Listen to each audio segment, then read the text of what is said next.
Shalom, selamat pagi saudara-saudari. Mari kita berdoa sebelum kita mulai sharing firman Tuhan hari ini.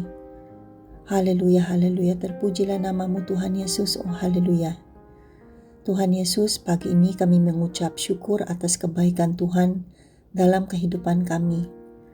Pagi hari ini kami memohon kepada Engkau Tuhan untuk membuka hati dan pikiran kami, untuk mendengar, mengerti dan menerima firman-Mu yang dapat menjadi panduan dalam kehidupan kami sehari-hari.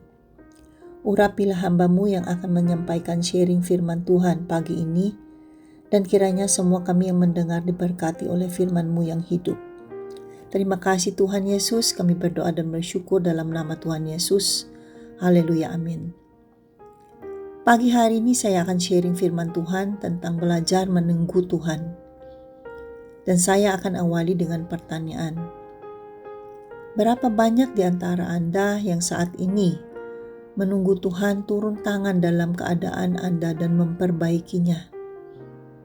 Berapa banyak di antara Anda yang mungkin sedang menunggu Tuhan masuk ke dalam krisis Anda untuk mengubah krisis ini menjadi sebuah kemenangan, sebuah perayaan? Mungkin Anda sedang menunggu Tuhan membukakan pintu pekerjaan atau usaha Anda. Mungkin Anda menunggu Tuhan melakukan pekerjaan dalam kehidupan suami, istri, atau anak Anda. Atau mungkin Anda menunggu Tuhan sembuhkan seorang yang Anda kasihi dari penyakit. Dalam kehidupan kita sehari-hari, berapa banyak dari Anda yang akan berpindah dari satu jalur ke jalur lain kalau Anda membawa atau menyetir kendaraan di jalan raya atau jalan tol yang macet? Berapa banyak dari Anda yang akan mencari jalur yang paling pendek di antrian kasir di supermarket atau di mall, dengan harapan dapat menghemat sedikit waktu, mau cepat-cepat? Kadang kita berpikir bahwa sepertinya jalur-jalur lain selalu bergerak lebih cepat daripada jalur yang saya lalui. Dan merasa jalur antrian saya nggak gerak-gerak. Seringkali kita tidak sabaran. Nah, kata menunggu sangat sulit bahkan tidak disukai banyak orang. Menunggu adalah sesuatu yang setiap orang tidak senang karena berhubungan dengan waktu. Menunggu bukan hanya melibatkan kita dengan diri sendiri, tetapi selalu berhubungan dengan orang lain atau jasa dari orang lain.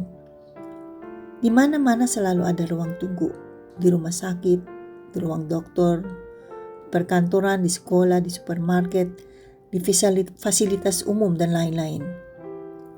Apakah hari ini Anda mungkin berada di ruang tunggu Tuhan?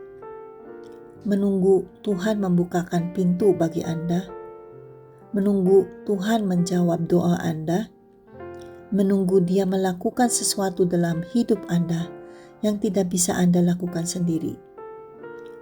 Di dalam Alkitab, Tuhan sendiri, Tuhan yang maha bijaksana dan penuh kasih, meyakinkan kita berulang kali untuk menunggu.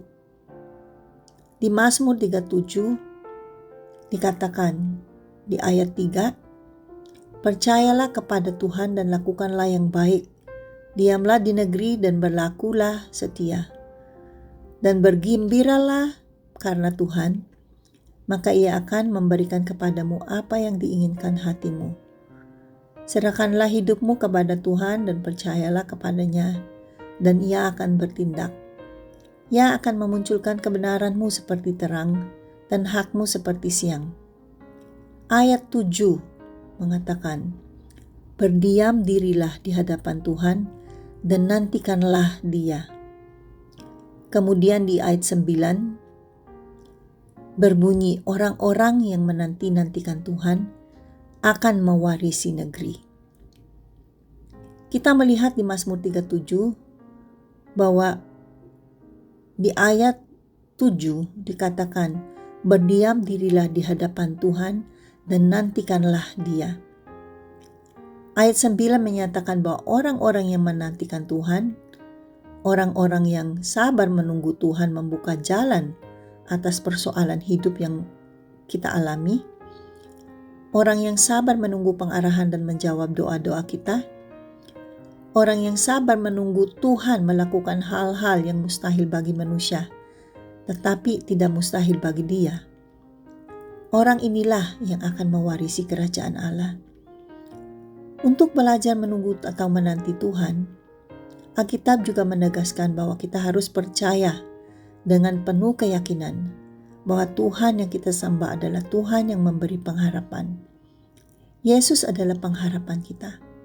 Kita harus percaya dan siap serahkan hidup kita kepada Tuhan yang memegang kendali semuanya.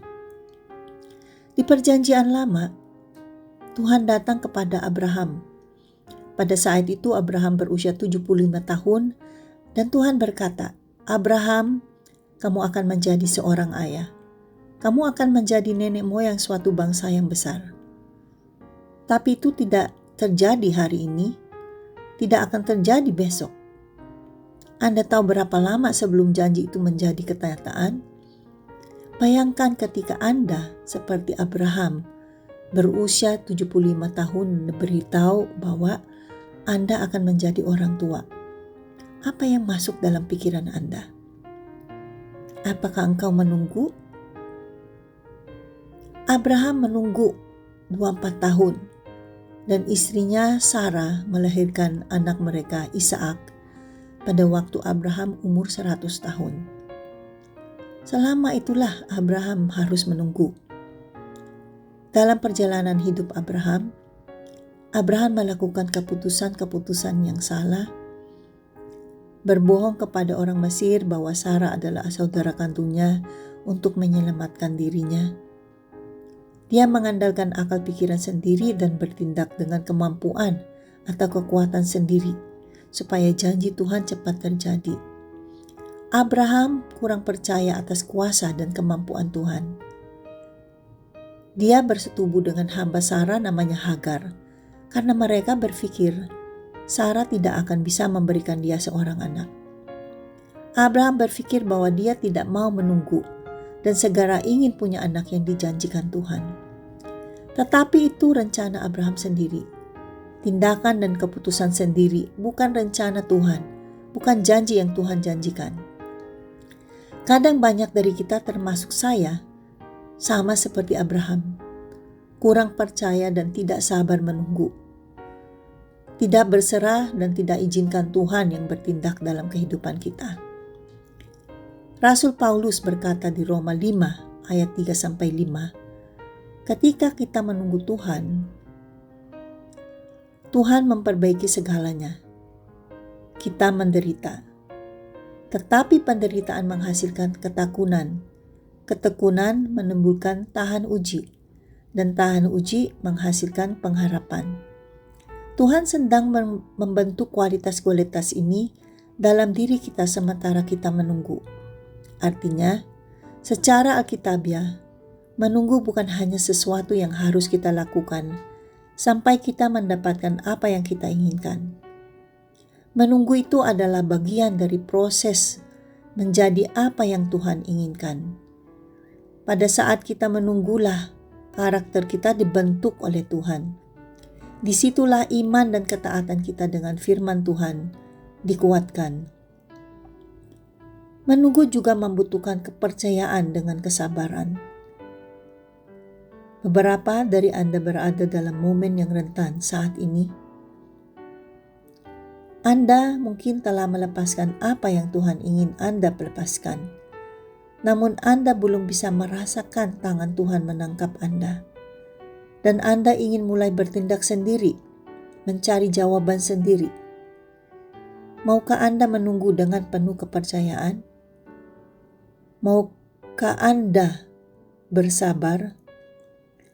Bukan hanya percaya tapi menantikan Tuhan juga membutuhkan kerendahan hati yang penuh keyakinan. Ini kebalikan dari kesombongan. Ini adalah pengakuan sederhana atas keterbatasan manusia. Menunggu pada dasarnya adalah sesuatu yang hanya dapat dilakukan oleh orang yang rendah hati. Setidaknya hanya orang yang rendah hati yang dapat melakukannya dengan rahmat. Menunggu sesuatu berarti menyadari bahwa saya tidak memegang kendali. Saya tidak mengambil keputusan, waktunya tidak di tangan saya. Dalam masyarakat di sekeliling kita, ada korelasi langsung antara status dan penantian. Semakin tinggi status Anda, semakin sedikit Anda harus menunggu.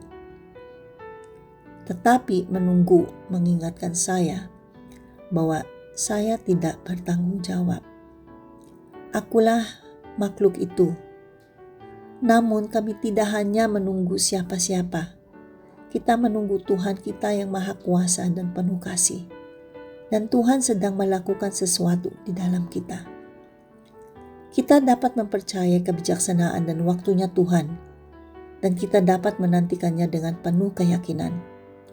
Oleh karena itu, satu-satunya aktivitas terpenting bagi orang-orang yang menantikan Tuhan adalah berdoa. Doa adalah bentuk utama penantian kepada Tuhan. Doalah yang memungkinkan manusia yang rendah hati menunggu tanpa rasa khawatir, menunggu dan percaya bahwa ada jawaban atas doa-doanya, menunggu Tuhan yang membuka jalan dan solusi atas persoalan-soalan yang kita hadapi. Menunggu Tuhan dengan sabar. Apa yang kita tunggu tidak lebih penting daripada apa yang terjadi pada kita saat kita menunggu.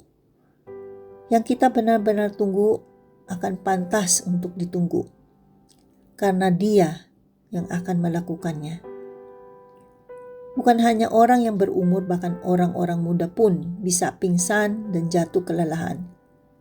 Kekuatan manusia terkuat pun di dunia ini ada batasnya. Tetapi janji Tuhan di Yesaya 40 ayat 30-31 berbunyi, orang-orang yang menanti-nantikan Tuhan mendapat kekuatan baru. Mereka seumpama Raja Wali yang naik terbang dengan kekuatan sayapnya. Mereka berlari dan tidak menjadi lesu. Mereka berjalan dan tidak menjadi lelah. Marilah kita semua belajar menunggu Tuhan.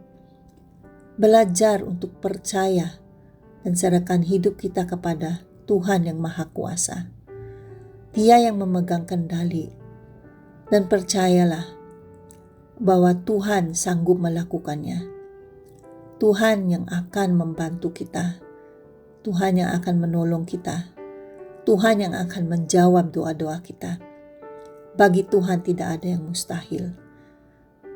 Terima kasih dan Tuhan Yesus berkati.